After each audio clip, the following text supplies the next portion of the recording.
Before we begin, a quick and important disclaimer. The following content is provided strictly for educational and entertainment purposes only. This video does not constitute legal, financial, or professional advice. Divorce laws, mediation regulations, and court procedures vary significantly by jurisdiction and are subject to frequent changes. The information presented here reflects historical trends and case studies, rather than a definitive guide for any specific individual situation. You should not act or refrain from acting based on any information provided in this video without first seeking professional counsel from a licensed attorney or a qualified expert in your specific geographic area. Always conduct your own due diligence before making significant legal or financial decisions. Imagine two couples both facing the exact same irreconcilable differences, both with 2 children, a mortgaged home in the suburbs, and a combined household income of $120,000. The first couple lives in Portland, Oregon. The second couple lives just a few hundred miles away in a rural county in a state with no mandatory mediation rules. For the couple in Oregon, the path to dissolution is often paved with streamlined, court-mandated mediation sessions that prioritize communication and cost-effectiveness. For the couple in the other jurisdiction, their only visible path might be a high-conflict, litigation-heavy process that could drain their children's college funds before they even reach a preliminary hearing. This is what experts call the zip code divorce. In the United States, your geographic location is often the single most significant predictor of whether you will have access to a peaceful, mediated resolution, or if you will be forced into the adversarial machinery of the traditional court system. We are witnessing a massive, silent disparity in the American legal landscape where the availability of divorce mediation is not a universal right, but a geographic lottery. Some Americans live in mediation oases, where practitioners are on every corner, and the courts require its use.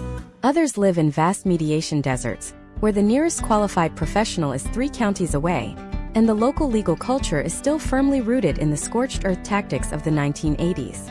This is not just about convenience. It is about the fundamental distribution of legal resources across the 50 states. In this deep dive masterclass, we are going to perform a comprehensive geographic analysis of divorce mediation availability in the U.S. We are going to map out exactly where the oases are, where the deserts are expanding, and why the state line you live behind could be the difference between a $5,000 settlement and a $50,000 legal nightmare. By the end of this analysis, you will understand the systemic factors that have created this uneven landscape, from the adoption of the Uniform Mediation Act to the socio-economic divides that dictate where mediators choose to hang their shingles. Whether you are a professional in the field, a student of geography and law, or someone navigating these waters personally, this analysis will provide the data-driven clarity needed to understand the current state of alternative dispute resolution in America. To understand the current availability, we must first look at the historical trends that led to this fragmentation. The United States does not have a federal divorce law. Instead, we have 50 different laboratories of domestic relations. Beginning in the late 1970s and accelerating through the 1990s, certain states began to recognize that the traditional adversarial model was breaking the family court system. Case studies from early adopters like California and Florida showed that when mediation was integrated into the court's workflow, the potential outcomes for family stability improved and the burden on the public docket decreased. However, this adoption was not uniform. It followed specific geographic and political corridors. The first major factor in our geographic analysis is the presence of the Uniform Mediation Act, or the UMA. This is a model statute designed to provide a consistent legal framework for mediation, specifically regarding the privilege of confidentiality. As of now, only about a third of U.S. states have fully adopted the UMA. In states that have adopted it, such as Washington, Illinois, and Ohio, there is a clear historical trend toward higher mediation availability. The reason is simple. Legal clarity breeds professional confidence. When mediators and attorneys know exactly how the law protects the mediation process, they are more likely to build businesses and referral networks around it. Conversely, in the South and parts of the Northeast where the UMA has seen less traction, the mediation landscape remains a patchwork of local rules. This creates a high barrier to entry for new practitioners, leading to lower overall availability for the public. Moving deeper into the map, we have to address the urban-rural divide, which creates the most striking visual representation of mediation deserts. If we were to overlay a map of certified divorce mediators over a population density map of the U.S., we would see a nearly perfect correlation, but with a troubling twist. In major metropolitan hubs like New York City, Los Angeles, and Chicago, there is an oversupply of mediation services. In these high-density areas, competition is fierce, which often leads to higher quality and a wider range of price points, including pro bono or sliding scale clinics. However, as you move into the rural corridors of the Midwest and the Great Plains, the availability drops off a cliff. Consider a case study involving a rural county in Nebraska, compared to a suburban county outside of Omaha. In the suburban area, a resident might have access to 20 different mediation firms within a 20-minute drive. In the rural county, there may be 0 local mediators. A resident seeking mediation might have to travel 3 hours to a larger city, or they may find that the only local attorneys are strictly litigators who have no incentive to refer clients to a mediation process that might reduce their billable hours. This geographic isolation creates a feedback loop. Because there are no mediators, the local courts don't mandate it. Because the courts don't mandate it, no one moves there to start a mediation practice. The result is a population that is effectively locked out of modern dispute resolution. Furthermore, we must analyze the role of state-level court mandates.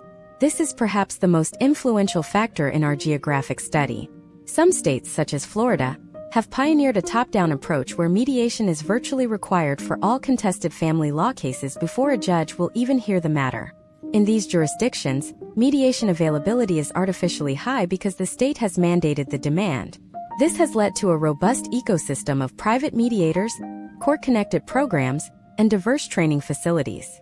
On the opposite end of the spectrum, you have states with a discretionary model, where a judge can order mediation but rarely does. In these areas, the availability of mediation is left entirely to the invisible hand of the market, which, as we've seen in rural areas, often fails to provide adequate coverage. The data also points toward a significant correlation between a state's no-fault divorce history and its current mediation infrastructure. States that were early adopters of no-fault divorce concepts in the 1970s often developed a legal culture that viewed divorce as a transition to be managed rather than a battle to be won. This cultural foundation served as the perfect soil for mediation to take root. For instance, the West Coast has historically shown a much higher density of mediation practitioners per capita than the fault-based or traditionalist legal cultures of the Deep South. As we continue this 10-part deep dive, we will break down the specific numbers for every region, examining how licensing requirements in states like Virginia compare to the unregulated Wild West environments of other states. We will look at how the rise of online dispute resolution or ODR is attempting to bridge these geographic gaps, and whether a digital interface can truly replace the face-to-face nuance of a mediation room. We will also examine the socio-economic impact of these geographic oases and deserts. Is mediation becoming a luxury good available only to the wealthy in coastal cities, while the rest of the country is left with the standard issue litigation model? The stakes of this geographic analysis couldn't be higher. We are talking about the difference between families being able to co-parent effectively post-divorce and families being financially and emotionally decimated by a system that wasn't designed for their specific needs. Understanding the map of mediation availability is the first step in identifying where the system is failing and where the potential outcomes for American families are being hindered by nothing more than their zip code. This is the geographic reality of divorce in America today, and we are just beginning to scratch the surface of the data. To understand the current state of mediation availability in 2026, we have to look directly at the regulatory engine that drives it. While the map of the United States looks like a unified block on a globe, in the world of alternative dispute resolution, it is a jigsaw puzzle of conflicting standards. Imagine Sarah, a 34-year-old marketing manager living in a rural county in East Tennessee in early 2026. She and her spouse have decided to part ways. They are not looking for a fight.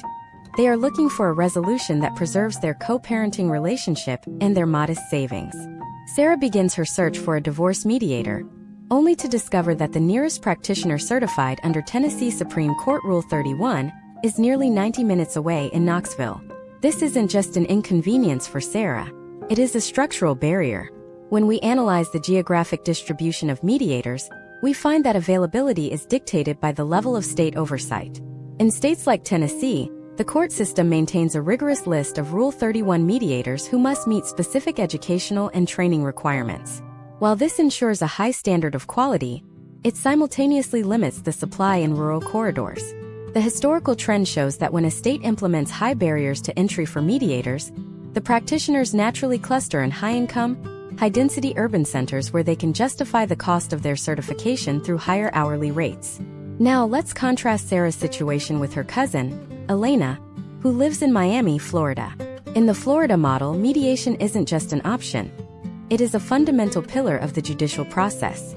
Florida was one of the first states to implement comprehensive court-connected mediation programs back in the 1980s. By 2026, Florida has developed one of the most robust infrastructures in the world.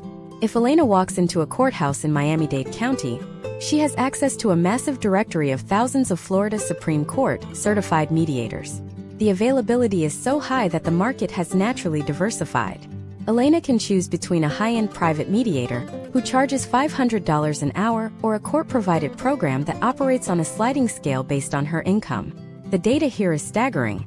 In jurisdictions with a Florida-style mandate, we see historical trends where over 80% of domestic relations cases are referred to mediation. This creates a massive, self-sustaining economy of practitioners. When the court says you must mediate, the market responds by ensuring there is a mediator on every corner. But in states without these mandates, we see the opposite effect. In the Deep South and parts of the Mountain West, the availability of mediation is often left to the private market. Without a court mandate to drive demand, few professionals are willing to invest in the training and office space required to build a dedicated mediation practice. This leads to what we call the litigation default. In these areas, the only path Sarah sees is to hire a traditional trial attorney, which immediately shifts the dynamic from cooperation to conflict. Let's look at the specific numbers regarding certification as of 2026. In states that have adopted the Uniform Mediation Act, there is a clear trend toward professionalization. This act provides a legal privilege that protects the confidentiality of the mediation process. When this protection exists, practitioners are more likely to move to that state and set up shop. However, if you look at a map of UMA adoption, you see a massive gap in the center of the country. This gap correlates almost perfectly with the mediation deserts we discussed. If a mediator in a non-UMA state cannot offer their clients a clear, statutory guarantee of confidentiality, the perceived value of their service drops. This leads to fewer practitioners, lower availability, and a public that remains largely unaware that mediation is even an option. We also need to analyze the role of the unauthorized practice of law, or UPL. This is a significant geographic hurdle that many people overlook. In some states, the legal establishment has historically viewed non-attorney mediators with skepticism. In these jurisdictions, if a mediator who is not a licensed attorney helps a couple draft a settlement agreement, they could be accused of the unauthorized practice of law. This creates a massive chilling effect on availability. In a state like California, you might find a diverse range of mediators including therapists, retired judges, and financial planners. But in a more restrictive state, the only people allowed to mediate are practicing attorneys. This effectively doubles the cost of the service and halves the availability, as many attorneys prefer the higher billable hours associated with traditional litigation. Imagine the impact on a family's potential outcomes. In a mediation-rich environment like Oregon, the average time to reach a settlement might be 3 to 6 months. In a mediation desert, where the only option is the overcrowded court docket, that same family might wait 18 to 24 months for a final decree. During that time, the stress of the pending litigation often erodes the parent's ability to communicate, leading to higher rates of post-divorce conflict. The geography of mediation is, in many ways, the geography of family stability. Case studies from the 2020 to 2025 period show that when rural counties attempt to bridge the gap using remote technology, they face another geographic hurdle: the digital divide. While online mediation has become the standard in metropolitan areas, many of the mediation deserts in the U.S. also lack high-speed internet infrastructure. Sarah, in her rural Tennessee county, might find a mediator in Nashville willing to work via video conference, but if her home connection is unstable, the nuance and emotion of the mediation session are lost. The geographic analysis of mediation availability must therefore also consider the geographic analysis of broadband access. Furthermore, we have to talk about the cultural geography of the legal profession. In certain parts of the country, the legal culture is deeply adversarial. There are counties where the local bar association has a long-standing tradition of trial-first tactics. In these areas, even if a mediator is available, they are often sidelined by attorneys who view mediation as a sign of weakness or a threat to their revenue. This cultural resistance creates an invisible wall. You can have a qualified mediator living in the county, But if the local attorneys refuse to refer cases to them, that mediator will eventually go out of business or move to a more mediation-friendly city. Step by step, the path to finding a mediator in 2026 involves navigating these invisible geographic borders. First, you must identify if your state has a court-mandated program. Second, you have to determine if the local court maintains a roster, or if you are on your own to search the private market. Third, you have to verify if the mediator certification is recognized by your local judge. In an oasis, these 3 steps happen automatically at the courthouse. In a desert, these 3 steps can feel like a part-time job, leading many couples to give up and return to the traditional, more expensive path of litigation. The economic reality is that mediators are small business owners. Like any business owner, they look for markets with high demand and low friction. When a state creates high friction through complex licensing or low demand through a lack of mandates, it effectively signs a death warrant for mediation availability in its rural areas. We are seeing a divide where the residents of certain states are being granted a modern, humane way to end a marriage, while residents of other states are being held back by 19th-century legal structures. But what happens when the financial cost of this geographic gap starts to hit the taxpayers? What happens when the court dockets in mediation deserts become so backlogged that the entire justice system begins to grind to a halt? The economic pressure is building, and the map is starting to shift in ways that no one expected. As we move into the next part of this analysis, we are going to look at the cold, hard numbers. We are going to calculate exactly how much money is being drained from the American economy because of these mediation deserts, and we will uncover the hidden financial incentives that are keeping certain states from adopting the mediation models that work. You might think that a lack of mediators only affects the couples getting divorced, but the truth is much more systemic. It affects property values, tax revenue, and even the local labor market. In the next section, we are going into the ledgers to see the true price of the geographic lottery. We are about to look at the massive wealth transfer happening right now from middle-class families to the litigation industry, all because of where they chose to buy a house. If you thought the geographic divide was just about convenience, wait until you see the impact on the bottom line. To truly grasp the financial gravity of this geographic lottery, we have to look at the conflict tax that is levied against families in mediation deserts. In 2026, the cost of a traditional litigated divorce in the United States has reached an all-time high, driven by inflation and an increasingly complex legal landscape. Imagine Mark, a software engineer living in Austin, Texas. Texas is a state with a sophisticated legal system, but one where mediation availability varies wildly depending on which county you are in. Mark and his spouse have $200,000 in home equity and a shared retirement account. In a mediation-rich county, Mark might find a professional who charges $400 per hour, split between both parties. Over the course of 4 or 5 sessions, they could potentially reach a full settlement for under $5,000 in professional fees. Now imagine if Mark lived just a few hundred miles away in a jurisdiction where the local legal culture is still firmly rooted in the billable hour model of litigation. In this scenario, Mark and his spouse each hire their own trial attorney. The initial retainers alone could be $10,000 each. Because there is no local mediation infrastructure to serve as a pressure valve, the case enters the court system, where every motion, every hearing, and every email between attorneys adds to the bill. By the time they reach a final decree, that $200,000 in equity has been decimated by $60,000 in legal fees. This is the conflict tax in action. It is a massive, invisible transfer of wealth from the American middle class to the litigation industry, and its primary driver is the geographic availability of alternative dispute resolution. Historical trends show us that in states where mediation is the established norm, the net worth of families post-divorce is significantly higher. Data from the early 2020s leading into 2026 suggests that families who utilize mediation retain, on average, 30 to 40% more of their marital assets compared to those who go through a high-conflict litigation process. This isn't just because mediators are cheaper than attorneys. It is because the geographic availability of mediation changes the entire economic strategy of the divorce. In a mediation oasis, the focus is on asset division and future planning. In a mediation desert, the focus is on strategic dominance, which requires an endless cycle of discovery, depositions, and expert witness testimony. Let's look at the step-by-step breakdown of how a lack of local mediators forces these costs upward. When a couple in a rural area wants to mediate but cannot find a local practitioner, they face 3 expensive hurdles. First is the travel cost. In 2026, Taking 2 days off work to drive to a metropolitan center for a mediation session is a significant financial burden. Second is the lack of local competition. In an oasis like Denver or Seattle, the sheer number of mediators keeps prices competitive. In a desert, the few practitioners who do exist often have a monopoly on the market, allowing them to charge premium rates that are inaccessible to the average family. Third, and most importantly, is the lack of court-integrated programs.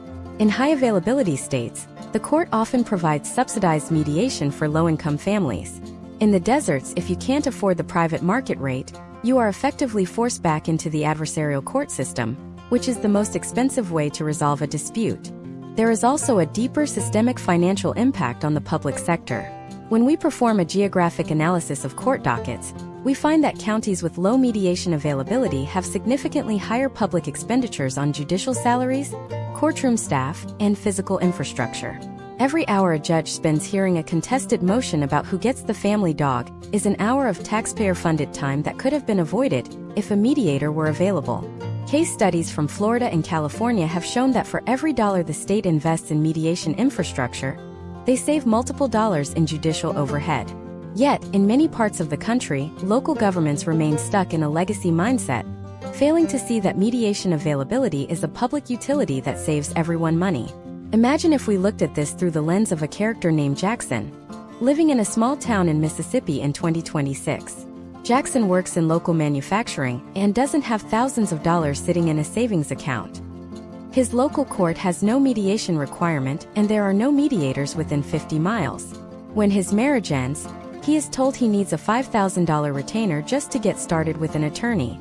Because he can't afford that, he attempts to navigate the court system pro se or on his own.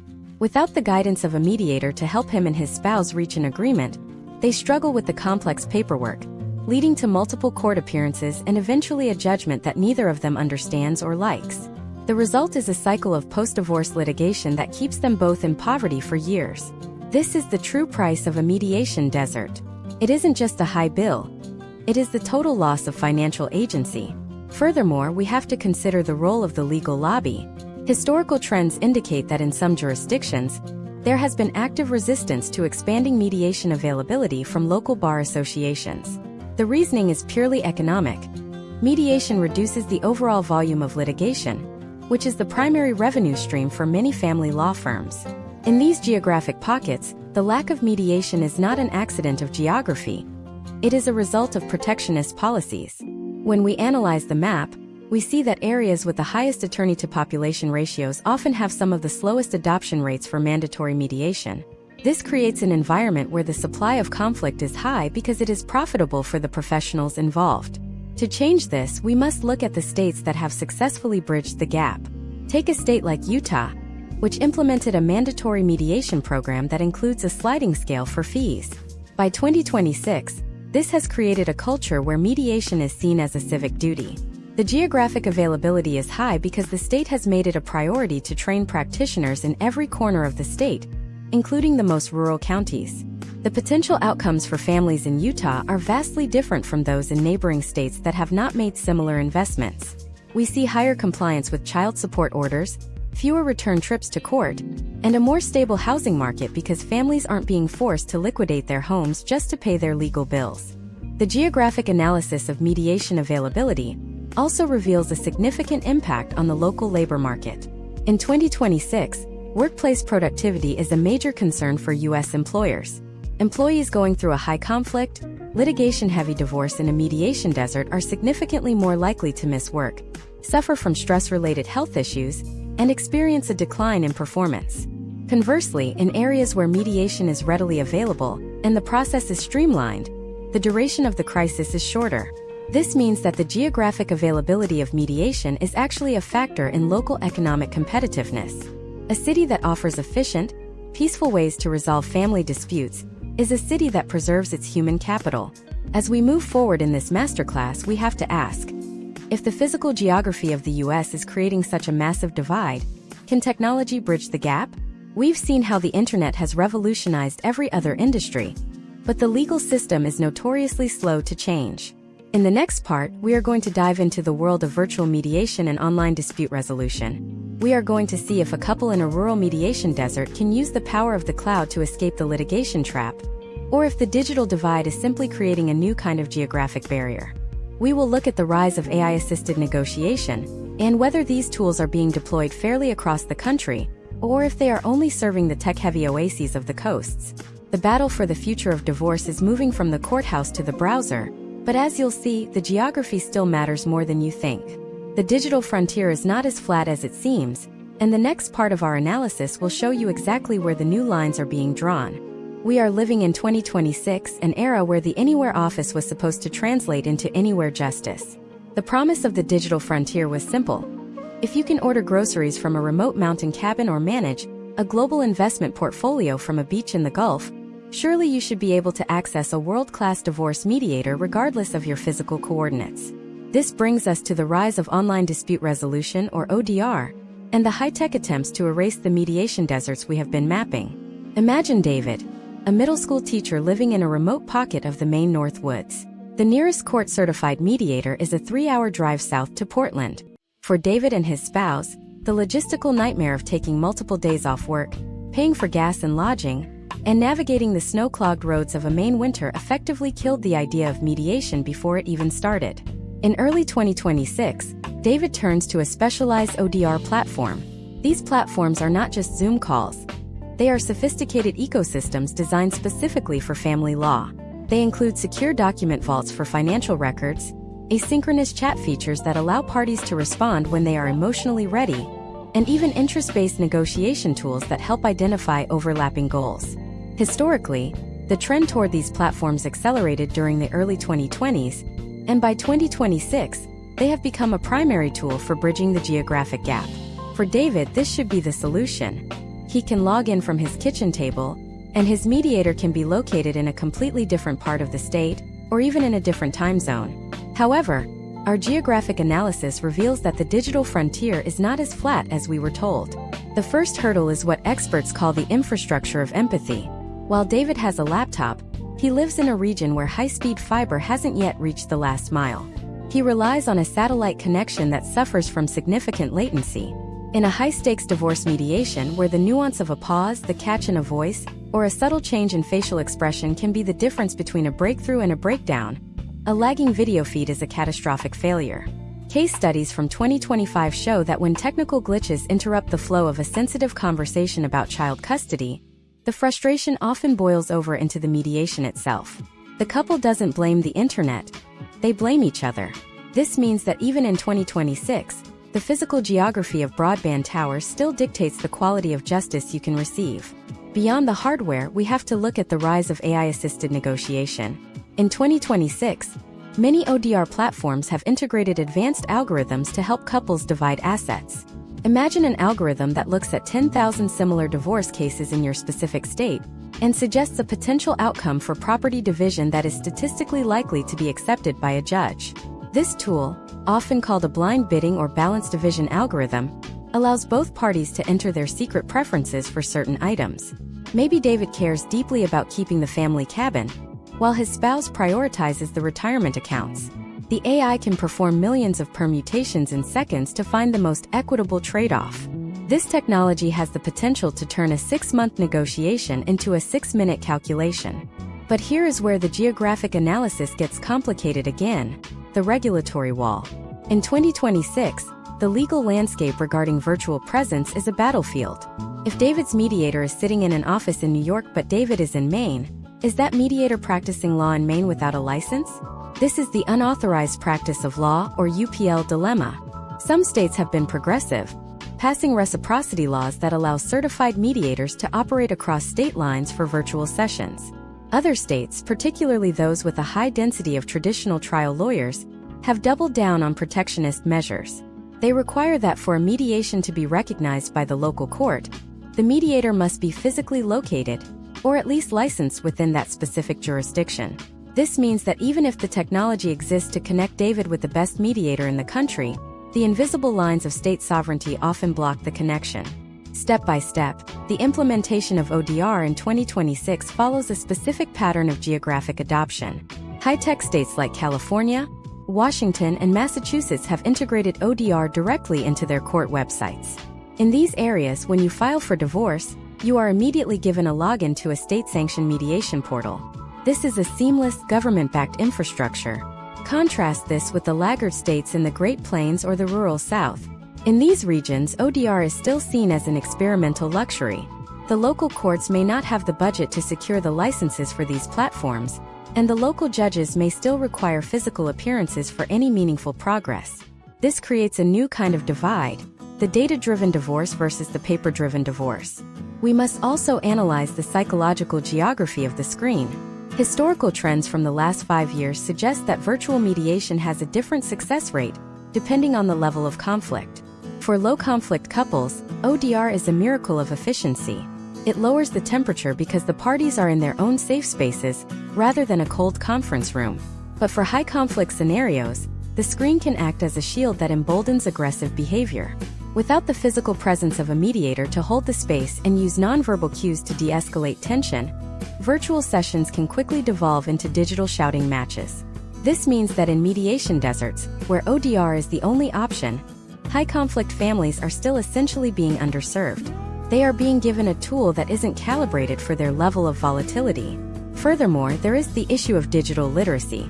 In 2026, we often assume everyone is a digital native, but our geographic data shows significant pockets of the population, particularly in older rural demographics or lower-income urban areas, who are being left behind by the ODR revolution. If a couple cannot navigate a multi-factor authentication process or upload a PDF of their tax returns to a secure cloud, they are effectively locked out of the virtual oasis.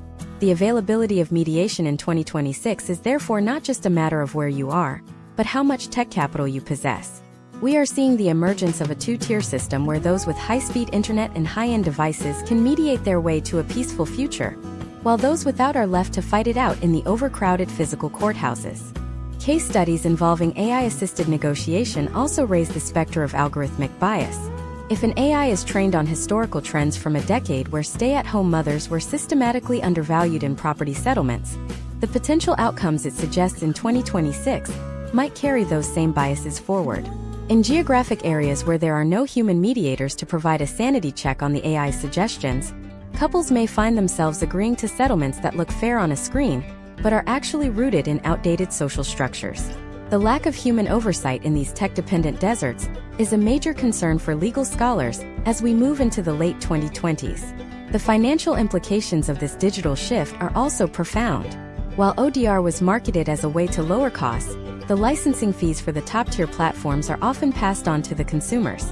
In some mediation-rich cities, the competition between platforms has driven prices down. In rural areas where only 1 or 2 platforms are approved by the local court, the costs can remain stubbornly high.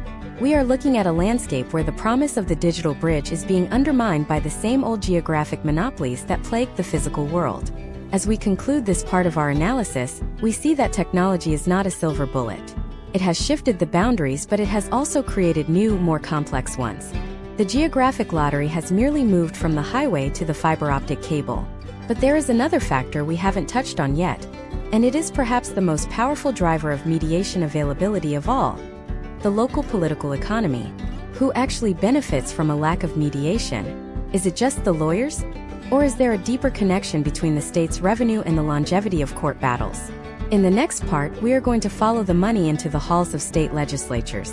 We are going to look at the lobbying efforts that are quietly stifling mediation growth in certain states, and the surprising political alliances that are forming to protect the status quo. If you thought the digital divide was the biggest obstacle, wait until you see how the political map is being drawn to keep the litigation industry alive. The next part of this deep dive will reveal the hidden hands that are keeping the mediation deserts dry. The political economy of divorce is a machine with many moving parts, and in 2026, the most powerful of those parts are often hidden behind the closed doors of state legislative committees. To understand why your geographic location determines your access to mediation, we have to follow the money from the courtroom back to the campaign trail. This is the analysis of the legislative stranglehold. In the United States, family law is a multi-billion-dollar industry, and like any industry, it has stakeholders who are highly motivated to protect their market share. When we look at the map of mediation deserts, we aren't just looking at a lack of practitioners, we are looking at the footprint of professional protectionism. Imagine Marcus, a freshman state representative in a Midwestern state in early 2026. Marcus campaigned on a platform of legal reform, specifically aiming to reduce the backlog in family courts by introducing a bill that would mandate mediation for all nonviolent divorce cases. Seems like a win-win. The public gets faster resolutions, the courts get smaller dockets, and the taxpayers save money on judicial overhead. But as soon as the bill hits the Judiciary Committee, Marcus encounters an invisible wall. This wall is built by the trial lawyer lobby. Historically, the trend in several states has shown that some of the largest contributors to state legislative campaigns are the professional associations representing trial attorneys.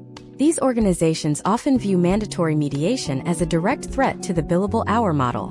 In a traditional litigated divorce, the financial incentives are aligned toward conflict. Every motion filed, every deposition taken, and every hour spent in a courtroom generates revenue for the legal professionals involved. Mediation, by design, is meant to shorten this process and bypass the need for many of these billable events. In states where the trial lawyer lobby is particularly entrenched, we see a recurring historical trend. Mediation bills are either watered down until they are toothless or they are left to die in committee without a vote. This is why, in 2026, you can cross a state line and enter a completely different legal reality. On one side, mediation is a standard requirement. On the other, it is a neglected alternative because the political powers that be have a vested interest in keeping the litigation machine running at full capacity. Let's perform a step-by-step breakdown of how this political economy manifests in your local courthouse. First, we must look at the court funding model. Many local court systems in the U.S. rely heavily on filing fees and motion fees to sustain their operations. In some jurisdictions, the budget for the clerk of courts is directly tied to the volume of litigation. If every couple in a county suddenly moved to mediation and settled their cases in 2 months with only a single final filing, the court's revenue would plummet. This creates a perverse incentive where the judicial system itself, at a local level, may be wary of any reform that significantly reduces the number of contested hearings. This is the court revenue trap. It is a geographic reality where the fiscal health of the local government is ironically dependent on the continued conflict of its citizens. Consider a case study from a fictional but representative county in a state like South Carolina or Alabama in 2026. The local courthouse is an architectural gem, but its maintenance is funded by a surcharge on every legal filing. If mediation becomes the primary route for divorce, the number of filings drops, and the fund for the courthouse roof dries up. When we analyze why certain counties refuse to promote mediation, we often find these microeconomic pressures at play. The geographic availability of mediation is not just a social issue, it is a budgetary one. Now, imagine if we shifted the focus to the mandatory bar associations. In many states, you cannot practice law unless you are a member of the state bar, and these bars often have the power to regulate who can offer mediation services. In 2026, we see a growing divide between integrated bar states and non-integrated ones. In some jurisdictions, the bar has used its regulatory authority to label non-attorney mediation as the unauthorized practice of law. By doing so, they effectively create a monopoly. If the only people allowed to mediate are the same people who profit from litigation, the availability of low-cost, high-efficiency mediation remains artificially low. They might offer mediation, but it is often priced at the same hourly rate as litigation, which defeats the economic purpose for most families. This professional gatekeeping is a major reason why mediation oases are so rare in certain geographic corridors. The potential outcomes of this political maneuvering are devastating for the average American. In 2026, the gap between the legal elite and the working class has widened. Families in mediation deserts are effectively paying a political tax. They are forced into a more expensive, more stressful system not because it is better for them, but because it supports a local economy of experts, court reporters, and process servers. Case studies from states like New Jersey, which have successfully integrated mediation despite these pressures, show that it takes massive public demand to overcome the lobbying of the litigation industry. New Jersey's historical trend toward court-mandated mediation was driven by a crisis of judicial vacancies that forced the state's hand. The geography of mediation availability is often a map of where the system broke so badly that the political lobby could no longer justify the status quo. Furthermore, we must look at the role of the expert witness industry. In a high-conflict divorce, psychologists, forensic accountants, and real estate appraisers are often called to testify. This is a significant subsector of the local economy in many state capitals and larger cities. Mediation often relies on a single, neutral expert or a collaborative approach that requires far fewer billable hours from these specialists. Consequently, you will often find that in cities with a high density of these professional experts, there is a subtle but persistent cultural resistance to mediation. The geographic analysis of mediation availability must therefore account for the surrounding ecosystem of conflict-dependent professionals. But the most insidious factor in 2026 is the legislative stalling tactic known as the study committee. When a bill like the one Marcus proposed gains too much public traction, the opposition often suggests a multi-year study to examine the potential outcomes. This is frequently a death sentence for reform. While the study is being conducted, the litigation industry continues to collect fees, and the mediation desert remains dry. By the time the study is released, the political momentum has often faded. This is why we see some states that have been studying mediation for 20 years without ever implementing a mandatory program. The map of mediation availability is, in many ways, a map of where these stalling tactics have been most successful. The result of all this is a fragmented America. On one side of a line, you have a modernized, data-driven approach to family transition. On the other, you have a legacy system preserved by political donations and bureaucratic inertia. We are looking at a landscape where your ability to protect your children and your savings from a predatory legal process is entirely dependent on whether your local representative was more afraid of the voters or the trial lawyer association. As we move into the next part of this analysis, we have to look at the human cost of this political map. We've talked about the money and the laws, but what does this do to the social fabric of the country? In the next section, we are going to explore the wealth divide. We are going to look at how mediation availability is becoming a marker of class in 2026. We will examine the emerging trend of concierge mediation for the ultra-wealthy, and how the lack of public mediation in certain states is creating a permanent underclass of families broken by legal debt. The geography of mediation is becoming the new geography of inequality, and the data we are about to reveal will show you exactly how the line between the haves and the have-nots is being drawn at the courthouse door. If you thought the political lobby was the end of the story, wait until you see how the bank accounts of Middle America are being systematically drained by the geographic lottery. The next part will uncover the true socioeconomic impact of the mediation desert. The socioeconomic impact of the mediation desert is a silent erosion of the American middle class, a phenomenon that has reached a breaking point in 2026. When we map mediation availability against household income data, a chilling pattern emerges. The ability to resolve a family crisis without financial ruin has become a luxury good. In the United States, we are seeing the rise of a two-tier justice system where your net worth is protected not by your savvy, but by your proximity to an alternative dispute resolution oasis. To see this in action, we must look at the diverging paths of two families who, on paper, look identical, but whose geographic reality dictates their financial destiny. Imagine Liam, a 38-year-old middle school principal in a mid-sized town in a state like Indiana or Missouri in 2026. Liam and his spouse have spent 15 years building a life. They have $60,000 in home equity, a modest savings account, and 2 children who they hope will attend college.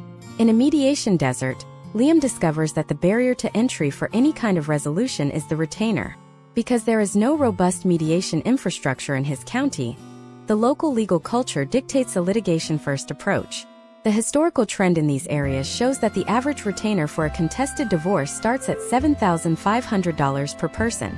Before a single conversation about the children's future has even occurred, $15,000 of the family's liquid capital has vanished. Now, contrast Liam's situation with a high-net-worth individual in a mediation-rich city like Seattle or Boston. In these oases, we see the emergence of what experts call concierge mediation. This is a high-end streamlined service where parties pay a premium for a private, comfortable environment and access to top-tier neutral experts. While the hourly rate for a concierge mediator might be higher than a trial attorney's, the total duration of the conflict is measured in days, not years. The high-net-worth couple can afford to bypass the public court system entirely. They use private judges and private mediators to settle their affairs in a matter of weeks, preserving millions in assets. The irony of 2026 is that the wealthiest Americans are using mediation to stay wealthy, while the middle class is being forced into the litigation machine, which systematically drains their equity. This wealth transfer is not a byproduct of the system. In mediation deserts, it is the system.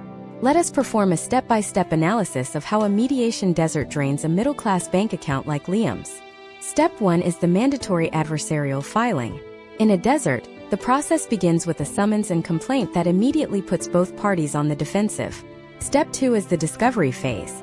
Without a mediator to facilitate the voluntary exchange of information, attorneys must use formal discovery, which involves subpoenas, depositions, and hundreds of billable hours spent reviewing bank statements that could have been shared freely in a mediation room.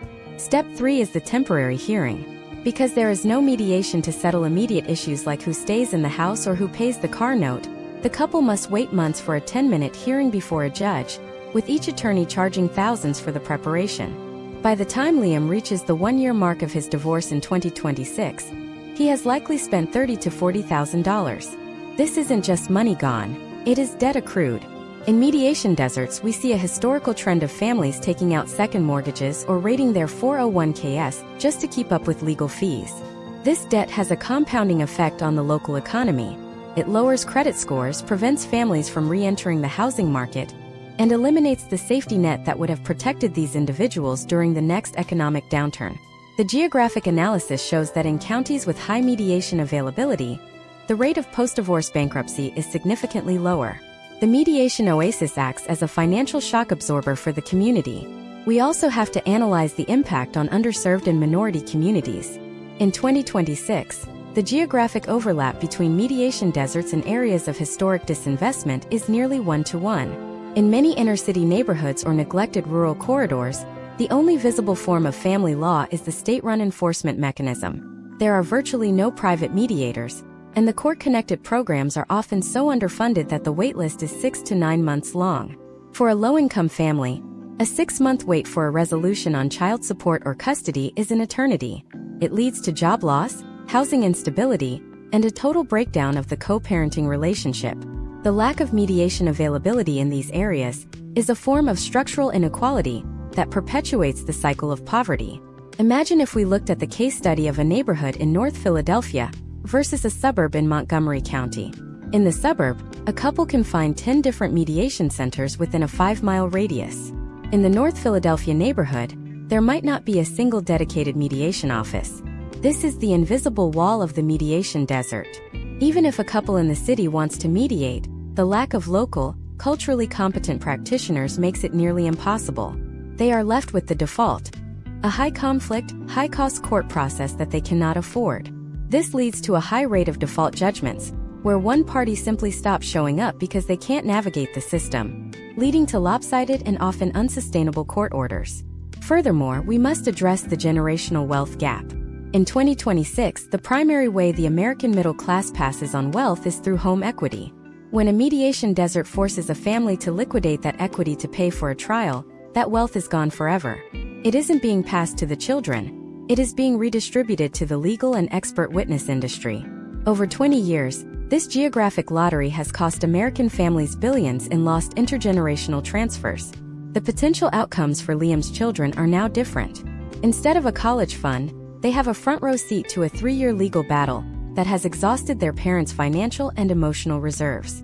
The data suggests that the availability of mediation is one of the strongest predictors of whether a family will remain in the middle class after a divorce. In an oasis, the goal is equitable distribution and the preservation of the family's economic unit. In a desert, the goal is often the total depletion of the other party's resources. We are looking at a map where your zip code determines if you will be allowed to move on with your life with your dignity and your savings intact, or if you will be left to rebuild from zero.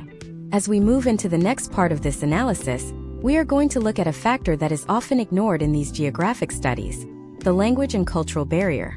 In 2026, the U.S. is more diverse than ever, yet the mediation landscape remains stubbornly monocultural in many areas. What happens when a mediation desert is also a linguistic desert? How does the lack of bilingual mediators in the Southwest or the rural South create an even deeper divide for immigrant families? In the next part, we are going to explore the intersection of geography, language, and culture. We will see how the lack of diverse mediators is creating a new kind of exclusion that is just as damaging as the financial one. We are about to go inside the rooms where the conversations are happening or failing to happen, and see how the map of America is failing its most vulnerable citizens. The next part will reveal the hidden cultural barriers that are keeping the mediation doors locked for millions. The bridge between a successful mediation and a total breakdown is built on communication, But in 2026, that bridge is being washed away by a rising tide of linguistic isolation in the American legal system. When we analyze the geography of divorce mediation, we cannot ignore the linguistic wall that separates millions of residents from the justice they deserve. In the United States, we are currently facing a crisis of the double desert, regions where there is already a lack of mediators, compounded by an absolute vacuum of bilingual or culturally competent practitioners. To understand the gravity of this, we have to look at the Southwest Corridor, specifically in states like Arizona and New Mexico, where the physical distance between towns is matched only by the distance between the languages spoken in the home and the languages spoken in the mediator's office. Imagine Sophia, a 31-year-old mother of 3 living in a rural community near the border in southern Arizona in early 2026.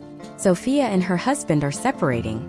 They want to avoid the trauma of a court battle, and they've heard that mediation is a peaceful alternative. But Sophia's primary language is Spanish, and her understanding of complex American legal terminology in English is limited. When she searches for a mediator within a 50-mile radius, she finds 3. All 3 are English-only speakers. This is where the geographic analysis reveals its most painful data point. In many parts of the U.S., mediation is only available if you speak the dominant language. Historically, the trend in American alternative dispute resolution has been a slow, often reluctant, adaptation to the reality of a multilingual population. By 2026, while nearly 22% of U.S. households speak a language other than English at home, the roster of court-certified mediators in most states does not even reach 5% for bilingual proficiency. For Sophia, the potential outcomes of this disparity are grim. If she chooses to proceed with an English-only mediator, she is effectively mediating with one hand tied behind her back. She has to rely on a court-appointed translator, who may have no training in the psychological nuances of mediation. In a case study from a similar demographic in Texas, researchers found that when a translator is introduced into the mediation room, the success rate of the session drops by nearly 40%. Why? Because mediation isn't just about translating words. It's about translating intent, emotion, and cultural subtext. A translator might correctly interpret the word house, but they might fail to interpret the cultural significance of the extended family's role in that house, or the specific way Sophia's culture views the father's authority versus the mother's care. When these nuances are lost in translation, the mediation becomes a mechanical exercise in asset division rather than a holistic resolution of family conflict. This is the linguistic desert in action. Step by step, the failure of the system in 2026 follows a predictable geographic path. First, the search for a bilingual mediator yields 0 results within a reasonable driving distance. Second, the couple attempts to use a remote mediator from a city like Los Angeles or Miami where bilingual services are an oasis. However, as we analyzed in previous sections, the digital divide and the local court's refusal to recognize out-of-county mediators often block this path. Third, the couple is forced to hire a translator at an additional cost of $200 per hour. This translation tax makes mediation more expensive than the litigation it was meant to replace. Finally, the couple gives up on mediation entirely and returns to the traditional court system, where the judge, also likely an English-only speaker, will make a life-altering decision for them through a fog of interpretation. Now imagine the cultural geography of the Pacific Northwest or the Midwest, where there are significant populations of Hmong, Vietnamese, or Somali families. In these areas, the mediation desert is even more absolute. In 2026, there are entire states where there is not a single court-certified mediator who speaks Somali. If you are a Somali family in a rural part of Minnesota, mediation isn't just a desert, it's a mirage. It simply does not exist for you. This creates a systemic exclusion where certain ethnic groups are funneled exclusively into the adversarial system, while their English-speaking neighbors are given the luxury of a private, mediated settlement. We must also analyze the concept of cultural hegemony in the mediation room. In 2026, even when a mediator is available, the process itself is often rooted in Western, individualistic concepts of fairness and autonomy. For many communities in the U.S., the idea of a two-person negotiation behind closed doors is culturally foreign. In many collectivist cultures, the extended family, the church, or the community elders are essential parts of the decision-making process. Geographic oases that thrive on the classic Harvard negotiation model often fail to account for these diverse cultural maps. Case studies from 2024 and 2025 show that in cities like Queens, New York, or parts of Houston, Texas, A new model is emerging: community-based mediation. These programs utilize local leaders who are trained in mediation techniques, but who operate within the cultural framework of the neighborhood. However, the geographic analysis shows that these programs are extremely rare outside of major metropolitan hubs. If you live in a mid-sized city in the South or the Mountain West, the only mediation available is the standard one-size-fits-all model. This lack of cultural diversity in the mediator pool is a geographic barrier that is just as real as a mountain range or a 3-hour drive. The data suggests that the geographic lottery we've been discussing is also a cultural lottery. In 2026, your ability to feel heard, understood, and respected during the most difficult transition of your life is determined by whether you live in a city that has prioritized cultural diversity in its legal system. For most of America, that is not the case. We see a historical trend where the training for mediators is becoming more specialized, but not more diverse. The cost of certification and the time required to maintain it often exclude bilingual practitioners from lower socioeconomic backgrounds, ensuring that the mediator pool remains largely monocultural. Consider the potential outcomes for a family in a linguistic desert. They are more likely to have their settlement agreements overturned because one party later claims they didn't fully understand what they were signing. They are more likely to experience post-divorce conflict because the underlying cultural issues were never addressed in the mediation. And they are more likely to view the entire legal system as a hostile foreign entity that is designed to work against them. This erosion of trust in the judicial system is a direct result of the geographic and linguistic gaps in mediation availability. As we continue to dissect the map of the United States in 2026, we are finding that every layer of analysis adds a new level of complexity to the problem. The mediation deserts are not just empty spaces. They are spaces filled with people who are speaking, but who are not being heard. They are spaces where the law is a language they don't speak and a culture they don't recognize. The geographic analysis of mediation is, at its core, an analysis of who belongs in the American legal system and who is being left out in the cold. But there is a hidden force that is driving this exclusion, one that we have yet to fully expose. It's not just about money, politics, or language. It's about the very way we train the people who are supposed to help us. In the next part of this deep dive masterclass, we are going to look at the training and education gap. We are going to see why the institutions that produce our mediators are failing to send them where they are needed most. We will explore the brain drain of rural America and why, in 2026, the best and brightest mediators are all clustering in the same 5 zip codes, leaving the rest of the country to fight over the scraps of a broken system. If you thought the geographic divide was a natural occurrence, wait until you see how it is being manufactured by the educational industrial complex. The next part will reveal the source of the drought in the mediation deserts. The source of the drought in the mediation deserts is not an accident of nature. It is a manufactured byproduct of the educational industrial complex. To understand why a couple in rural America cannot find a mediator, we have to look at the pipeline that produces them. In 2026, the path to becoming a certified divorce mediator has become more rigorous, more expensive, and more geographically centralized than ever before.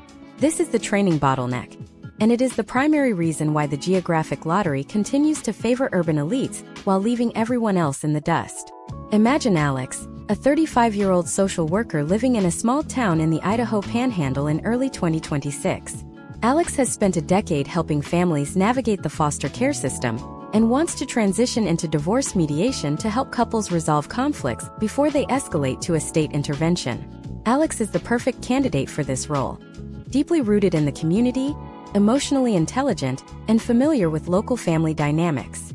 But to become a court-certified mediator in Idaho, Alex must navigate a labyrinth of educational requirements that are almost entirely tethered to the city of Boise, which is nearly an 8-hour drive away. Historically, the trend for professional certification in the United States has shifted toward higher barriers to entry. In 2026, most states require a minimum of 40 hours of basic mediation training, followed by an additional 20 to 40 hours of specialized family and divorce training. For Alex, the first hurdle is finding an approved training provider. In a geographic analysis of training facilities, we see a massive concentration in the top 10 metropolitan areas of the country. Out of the approved providers in the Northwest, nearly all of them are located in major hubs. This means Alex must not only pay for the tuition, which in 2026 averages between $1,500 and $2,500, but must also account for the cost of travel, 5 nights of lodging in a city, and a week of lost wages. Before Alex even opens a practice, the initial investment is nearing $5,000. This is the economic barrier of entry that systematically prevents rural areas from growing their own mediation infrastructure. Step by step, the educational pipeline discourages rural practitioners. After the classroom training, most states require a residency or observation period. This is the catch-22 of the mediation desert. To be certified, Alex must observe 5 to 10 actual mediation sessions conducted by a mentor mediator. But because Alex lives in a mediation desert, there are no local mediators to observe. To fulfill this requirement, Alex would have to make multiple trips back to the city, further increasing the financial burden. Case studies from 2024 and 2025 show that over 60% of prospective rural mediators drop out of the process during this observation phase. The geography of the training makes the certification process practically impossible for those who don't already live in an oasis. Furthermore, we must analyze the role of higher education. In 2026, many law schools and graduate programs in conflict resolution have rebranded themselves as the sole gatekeepers of mediation excellence. While these institutions provide high-quality education, they are almost exclusively located in high-density urban centers. The historical trend shows that students who attend these programs tend to stay where they were trained. They build their professional networks in the city, they intern with urban law firms, and they eventually set up their practices within a 10-mile radius of the university. This creates an urban magnet effect that drains the surrounding rural areas of talent. The educational industrial complex is effectively a vacuum, sucking in potential mediators from across the state and keeping them concentrated in the same 3 or 4 zip codes. Now let's look at the curriculum itself. In 2026, mediation training is heavily focused on the legal and financial complexities of high-asset divorces. While this is necessary for complex cases, it often overlooks the specific needs of rural or working-class families. Alex is trained on how to divide stock options in international real estate, but there is very little training on how to mediate the division of a family farm, or how to handle the logistical challenges of a 2-hour commute between co-parents in a rural county. This educational disconnect means that even when a mediator does return to a rural area, they may find their training is ill-suited for the local market. We also have to talk about the licensing wars of 2026. As mediation has become more professionalized, different organizations have fought for the right to be the official certifying body. This has led to a fragmented system where a certification in one state might not be recognized in another, or even in a different court circuit within the same state. For a practitioner like Alex, who lives near the border of Washington and Montana, this lack of reciprocity is a death knell. Alex could be fully certified in Idaho but technically prohibited from mediating a case for a couple 10 miles away across the state line without going through a whole new set of training. This geographic rigidity prevents the natural flow of services across borders and keeps the deserts dry. The potential outcomes of this training gap are visible in the demographic data of 2026. The average age of a certified mediator in the U.S. has risen to 58. Why? Because only people with significant savings and established careers can afford the time and money required to jump through the geographic hoops of the certification process. We are not seeing a new generation of diverse, geographically distributed mediators. Instead, we are seeing a shrinking pool of older professionals who are increasingly out of touch with the digital and social realities of younger families. Imagine if the medical profession operated this way. If you could only become a nurse by living in a city for 6 months and observing surgeries that don't happen in your hometown, the entire rural healthcare system would collapse. Yet, this is exactly how we have structured the mediation profession. We have prioritized the prestige of the urban training center over the accessibility of the service. In 2026, the lack of local training is a form of geographic gatekeeping that ensures mediation remains a boutique service for the wealthy, rather than a standard tool for the public. Case studies from experimental programs in states like New Mexico and Maine have shown that when training is decentralized, using mobile training units or hybrid models that allow for local observation via secure video links, the number of rural practitioners triples within 24 months. However, these programs are rare and often face opposition from established urban training centers that fear a loss of revenue. The geographic analysis of mediation availability is, therefore, also an analysis of the power dynamics within the education industry. But there is a new factor entering the map in 2026, one that might finally break the urban magnet's grip. It is not a law, and it is not a new university. It is the emergence of decentralized, autonomous mediation networks. We are starting to see the first signs of a grassroots movement where practitioners are bypassing the traditional gatekeepers entirely. But as this movement grows, it is clashing with the existing legal infrastructure in ways that are creating a massive constitutional debate. What happens when a group of uncertified but highly skilled community leaders starts resolving divorces in a mediation desert? Is it a heroic act of community service? Or is it a dangerous violation of state law? In the next part of this masterclass, we are going to look at the rise of the underground mediation market. We are going to explore the shadow economy of divorce and how the lack of official availability is forcing American families to seek justice outside of the system. The map of mediation is about to get a lot more complicated as we look at the rise of the informal sector.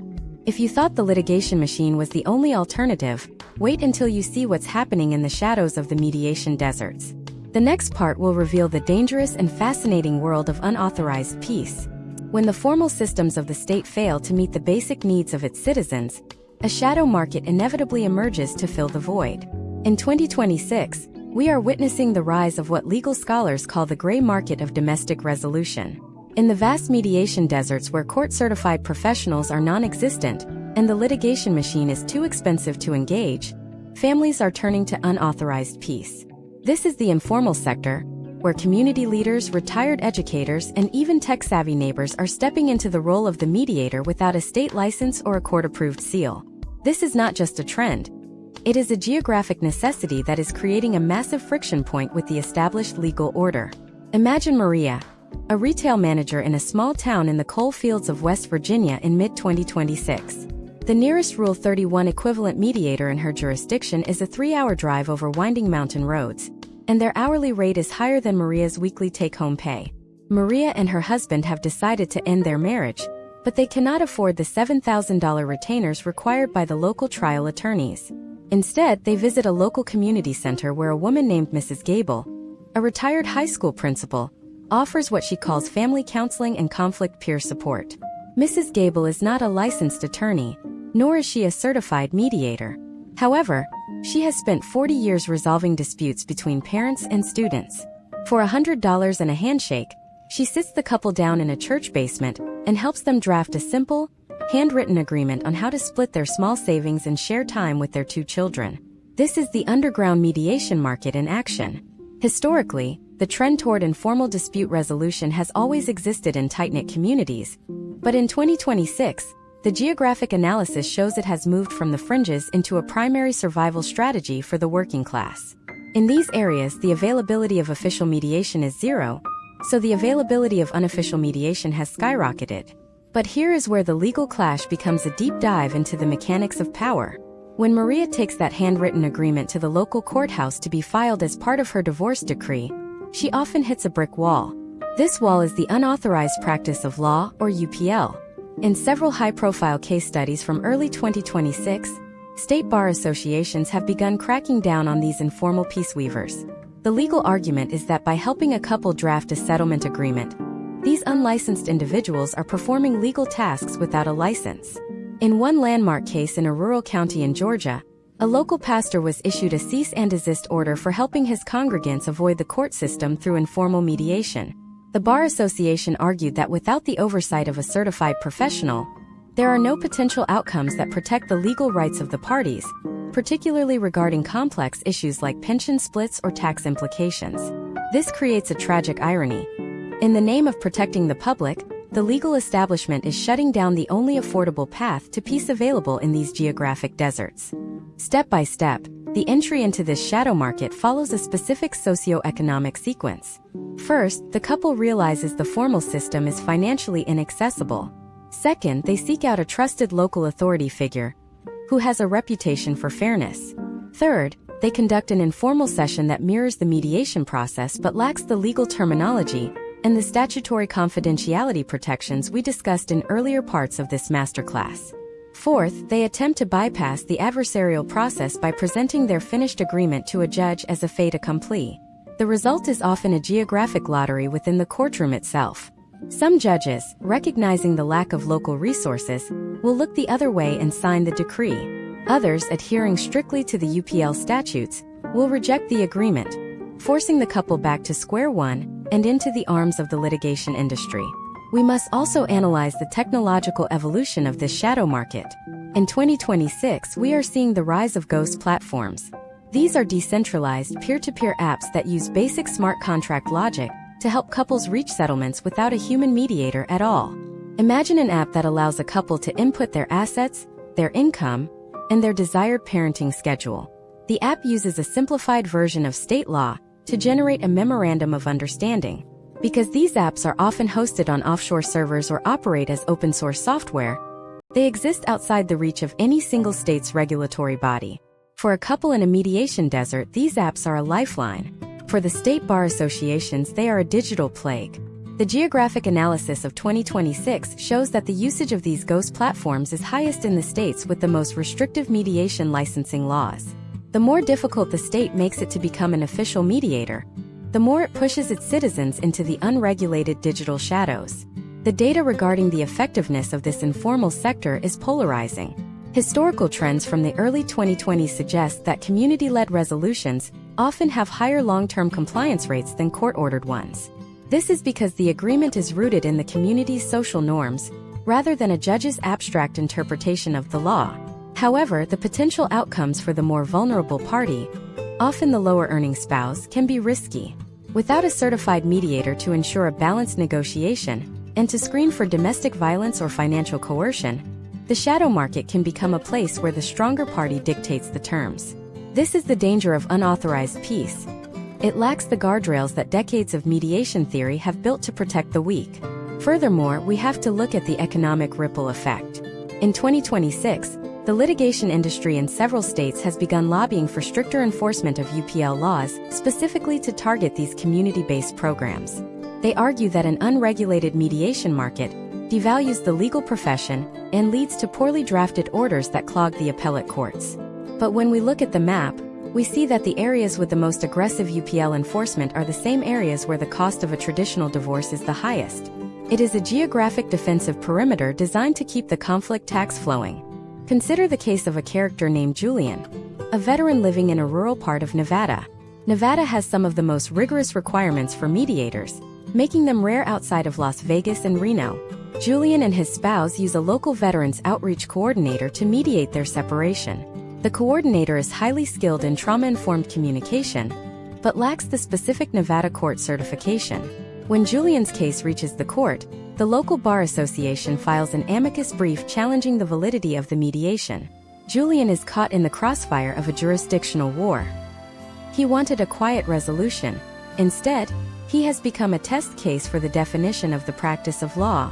The Geographic analysis reveals that we are at a crossroads. The mediation deserts are not remaining empty. They are being colonized by an informal, unauthorized, and highly resilient network of peace seekers. As we look at the potential outcomes for the remainder of the decade, the question is whether the state will adapt to this reality by creating more accessible, tiered licensing, allowing community leaders to facilitate basic cases, or if the legal establishment will continue to fight a losing battle against the geographic necessity of the shadow market. The tension between the formal oasis and the informal desert is the defining struggle of American family law in 2026. As we reach the final part of this masterclass, we are going to pull all these geographic, economic, and political threads together. We have mapped the oases, explored the deserts, followed the money into the state legislatures, and seen the rise of the digital and shadow markets. In the concluding section, we are going to look at the future. We will examine the emerging movement for a universal right to mediation and the radical reforms that could finally erase the zip code divorce from the American map. We will also reveal the one factor that could change everything for families in 2026, a factor that has nothing to do with technology or law, but everything to do with how we define justice. Stay tuned because the final part of this analysis will show you how the map of America might finally be redrawn to provide peace for everyone, regardless of where they live. The conclusion of this geographic masterclass is about to unveil the blueprint for the future of resolution. The blueprint for the future of resolution in 2026 begins with a fundamental shift in how the United States views the geography of justice. Historically, the trend has been to view the courthouse as a physical fortress where conflict is processed through an adversarial lens. However, a new movement is gaining momentum across the map, transforming the courthouse into a multi-door resource center. This geographic evolution is driven by the realization that the potential outcomes for American families are exponentially better when mediation is treated as a public utility rather than a private luxury. To visualize this change, we must look at the emerging model of the universal mediation access state, a concept that is currently being piloted in jurisdictions that have decided to officially end the geographic lottery. Imagine Chloe, a 29-year-old nurse practitioner living in a rural county, in a state that has recently adopted the 2026 Resolution Reform Act. In the old model, Chloe would have been a victim of her zip code, forced to choose between a 3-hour drive to a city mediator or a high-conflict local litigation path. In the new model, her geographic isolation is irrelevant. The state has implemented a decentralized infrastructure that combines 3 critical pillars: hybrid federalism, micro-credentialing for local leaders, and the Justice Kiosk Network. Step by step, we can analyze how this blueprint erases the mediation desert. The first pillar, hybrid federalism, involves a state-level mandate that provides a baseline of mediation availability, regardless of local county budgets. Historical trends from 2024 to 2025 showed that when mediation was funded solely at the county level, the disparity between wealthy and poor areas widened. In 2026, the blueprint calls for a statewide equalization fund. This fund ensures that a mediator in a rural farming community receives the same state-backed support as one in a metropolitan skyscraper. This effectively subsidizes the cost of travel and technology for rural practitioners, making it economically viable to serve populations that were previously ignored. For Chloe, this means she can access a certified professional who understands the specific financial realities of her rural economy, from fluctuating land values to seasonal income patterns. The second pillar of the blueprint is the micro-credentialing of community leaders. As we analyzed in previous parts, the educational industrial complex has historically acted as a gatekeeper, keeping the supply of mediators low and concentrated in cities. The 2026 solution is to dismantle the 400-mile training barrier. States are now offering modular, local training programs that allow trusted individuals like Chloe's local librarian or a retired school superintendent to earn specific credentials in family dispute resolution. These are not full law degrees. They are specialized certifications in de-escalation, interest-based negotiation, and the specific legal forms required by the state. This creates a hyper-local supply of peacemakers. Case studies from early adopters in Oregon and Maine show that when you train people within their own communities, the rate of mediation adoption triples. The geographic analysis no longer shows a desert. It shows a localized web of support. The third pillar is the Justice Kiosk Network. While we've discussed the digital divide, the 2026 blueprint addresses this by placing physical, high-tech kiosks in public libraries, post offices, and community centers.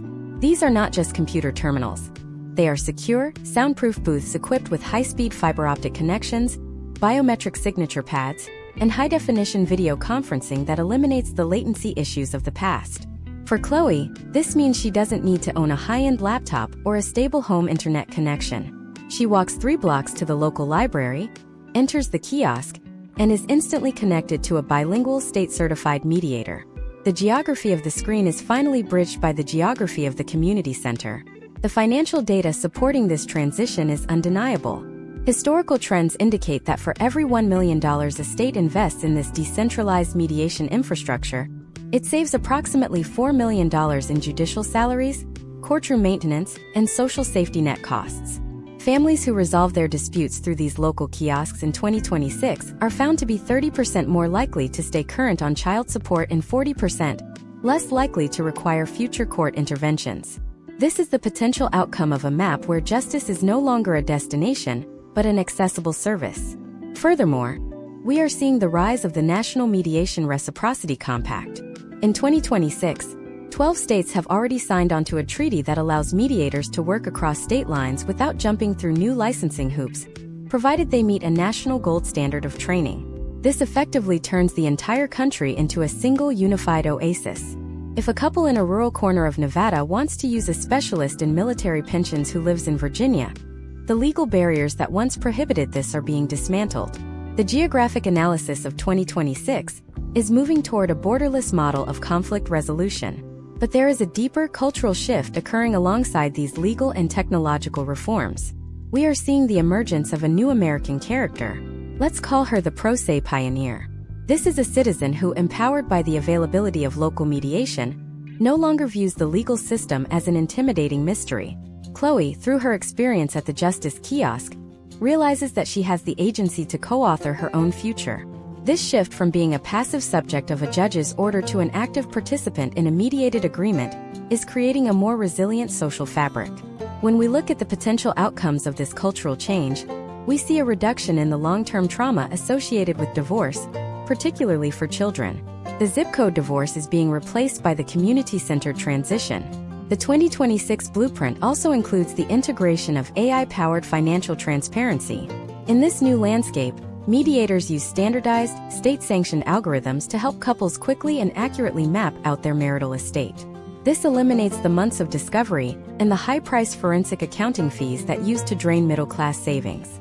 By making the data-gathering phase of a divorce a geographic neutral, the system ensures that a couple in a trailer park has the same level of financial clarity as a couple in a penthouse. The analysis shows that when the facts are clear and accessible, the mediation process moves twice as fast. As we conclude this 10-part deep dive, we have seen that the geography of mediation in the U.S. is a story of struggle and evolution. We have seen how the litigation industry, the political lobbies, and the educational bottlenecks have historically worked to keep the mediation deserts dry. But we have also seen the incredible resilience of families and the innovative solutions that are finally bringing water to those parched regions. The map of America is being redrawn, not by changing the physical borders, but by changing the accessibility of peace. However, the closure of the geographic gap in divorce mediation is only the beginning of a much larger story. As these local resolution networks grow, they are starting to tackle other forms of conflict, from landlord-tenant disputes in the inner city to environmental conflicts in the rural West. The infrastructure we have analyzed for divorce is becoming the foundation for a new era of American civil harmony. But a new question is emerging on the horizon. As we automate more of our resolution processes and move toward a universal right to mediation, are we at risk of losing the human element that makes justice truly meaningful? Can an algorithm or a kiosk ever replace the wisdom of a human mediator? Or are we simply building a more efficient version of a cold, mechanical system? The battle for the soul of American justice is entering a new phase. In the next season of our Geographic Masterclass, we are going to dive into the heart of the machine. We are going to investigate the secret algorithms being used in the 2026 Justice Kiosks and reveal the data that shows who is actually winning when the human element is phased out. We will explore the emerging resistance movement of traditionalist judges who are fighting to take back the bench from the resolution bots. You've seen the map. Now it's time to see the code. The future of your family's security might depend on who is writing the rules of the new digital oasis. Prepare for the next deep dive, where the geography of justice meets the architecture of the mind.